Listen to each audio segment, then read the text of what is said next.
Hello, people. I am Jasmine, and this is my story. I will be sharing an event with my soon-to-be ex-husband and mother-in-law. The betrayal and lies are still haunting me, so I thought I should get it off my chest. I have seen multiple posts about people dealing with horrible mothers-in-law and their equally bad sons. I had to face something similar. When I married my husband Tom, I had no idea he was a big mama's boy. His mother, Vera, was extremely close to him from his childhood.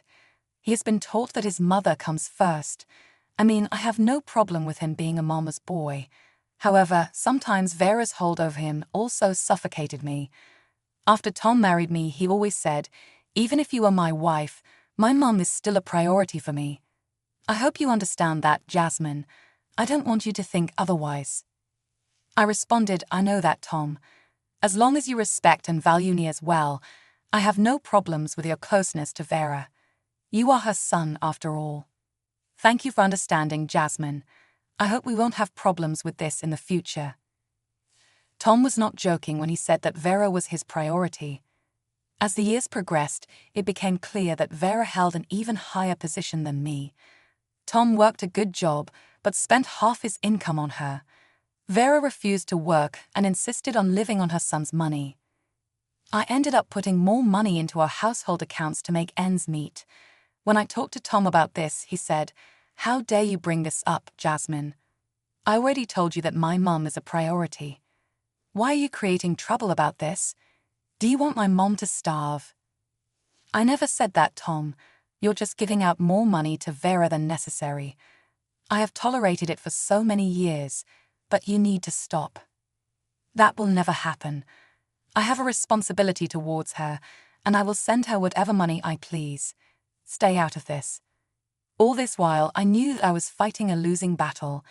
We had multiple fights about Vera. It also didn't help that Vera hated me and insulted me at every chance. Hell, Tom was the only one invited to her house for Christmas. I was never allowed. Tom had nothing to say about this. He always left me alone and celebrated with Vera. Things didn't improve even after Tom and I had a child. Ethan was also boycotted from Vera's house because he was my child. Ethan craved his grandma's love when he was young. However, Vera only had insults for him. Tom never protested and merely told us to deal with it. After a while, Ethan and I both gave up pleasing Vera. I didn't want Ethan to grow up among divorced parents, so I never left. However, I later realized my mistake. You see, Tom suddenly left his job when Ethan was about 12 years old. He sat me down one day and said, "I have quit my job, Jasmine. Today was my last day. I've been thinking about leaving for a while. I think it's time." What? Why didn't you discuss this with me? Do you have any jobs lined up? No, I won't be returning to work anytime soon. I feel burnt out and need some rest. You earn enough to support us, so that won't be an issue.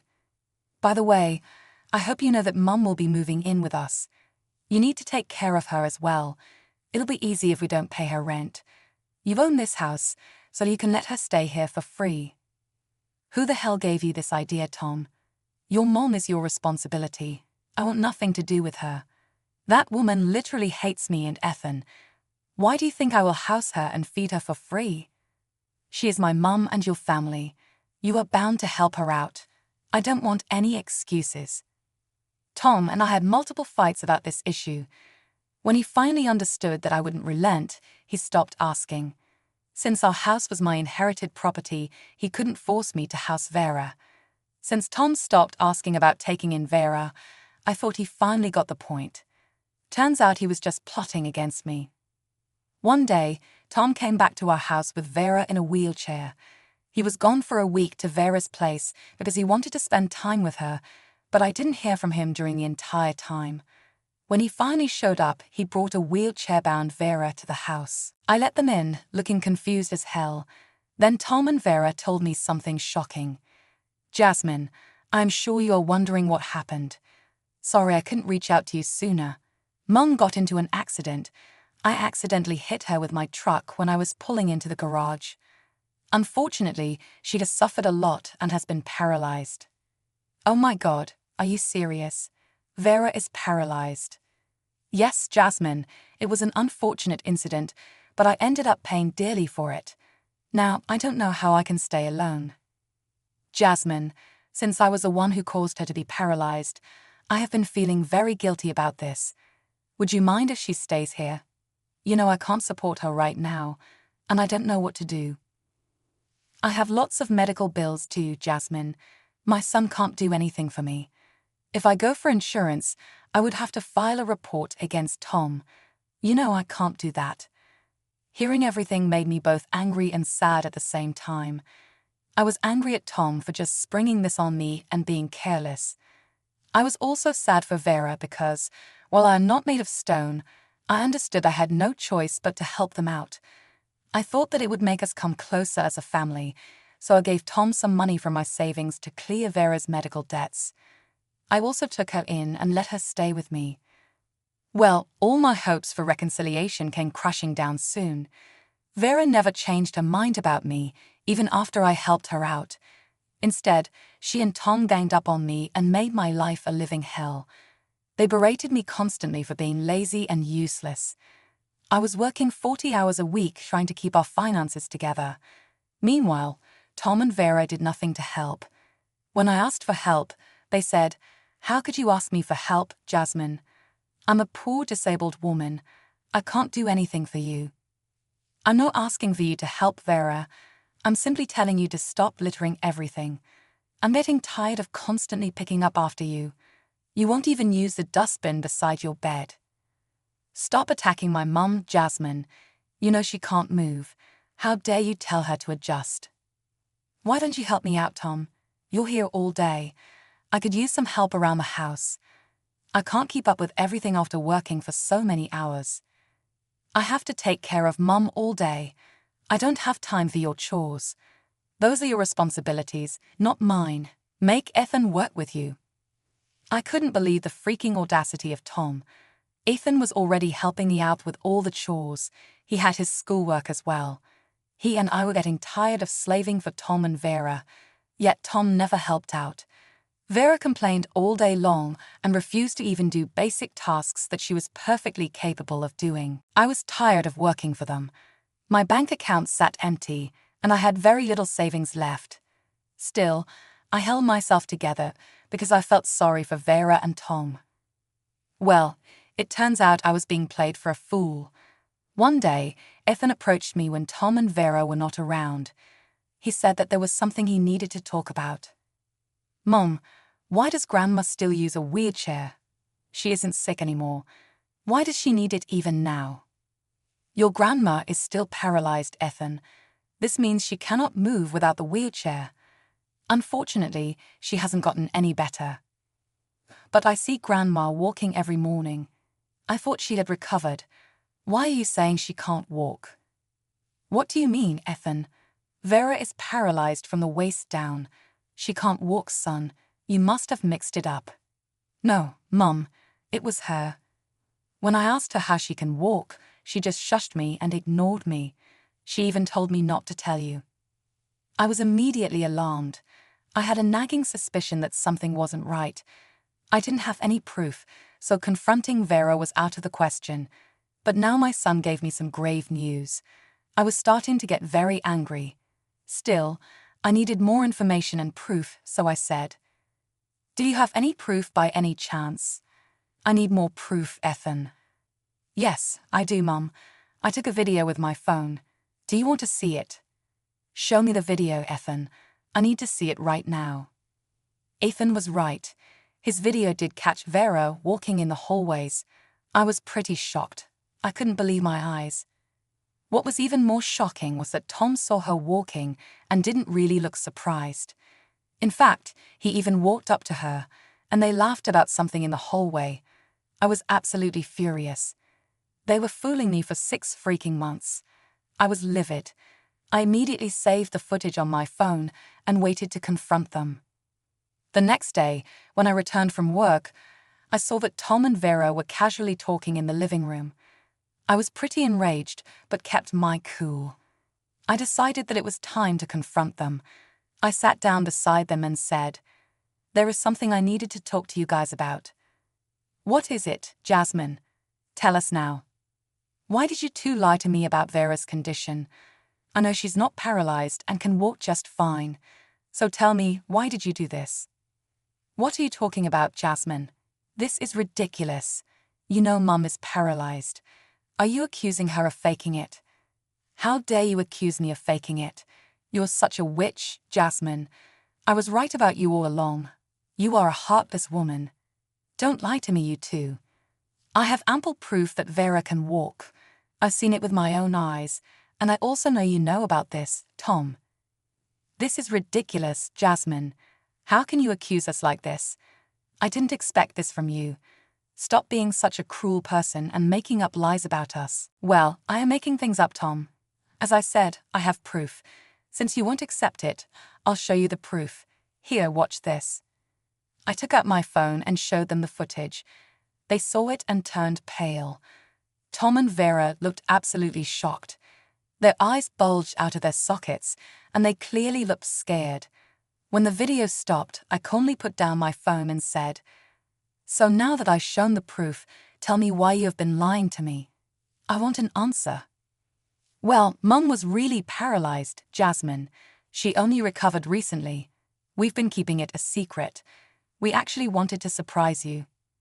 Yes, it's still, I need to tell if I can walk like normal. We wanted to wait and tell you the news when we were sure. Nice story you got there, guys. However, I don't believe you one bit. If you want to prove yourselves, I need to see your doctor's certificates. Only then will I accept your words. Tom and Vera looked visibly anxious and started to mutter nonsense about not having a note at the moment. When it became apparent that they had no proof of Vera's disability, I said, "That's it. Now I know everything I needed to know. Since you two can't give me proof, I won't be taking care of you. I want you both out of the house next month. And Tom, I am filing for divorce." Jasmine, you're overreacting. You don't have to be so drastic in your decisions. We only lied to you because Mum had nowhere to go.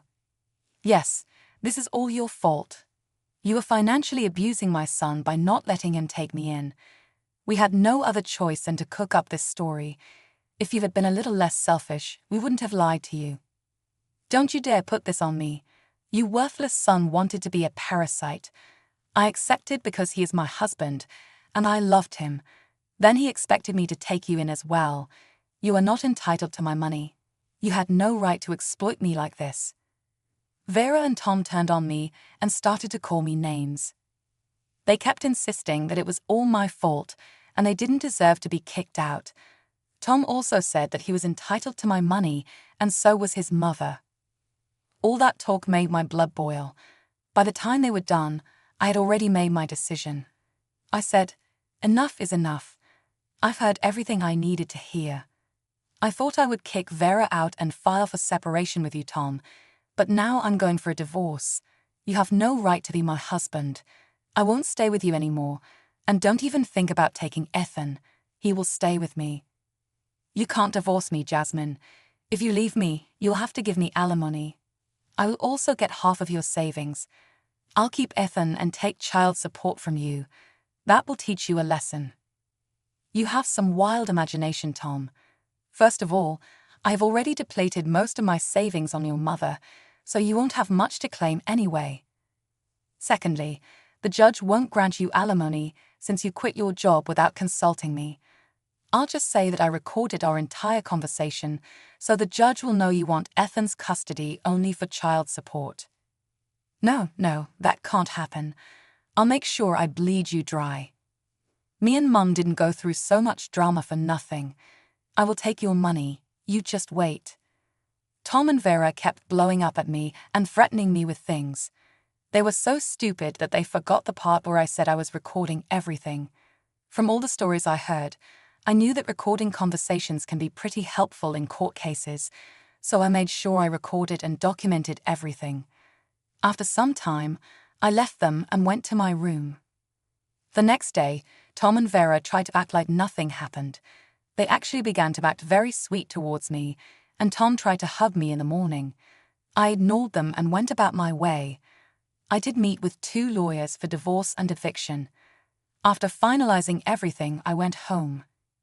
Vera, for some odd reason, still used the wheelchair in front of me. Tom also continued the charade, hoping that I would be fooled again. I sent Ethan to my sister's house so that Tom couldn't scare him from revealing the truth.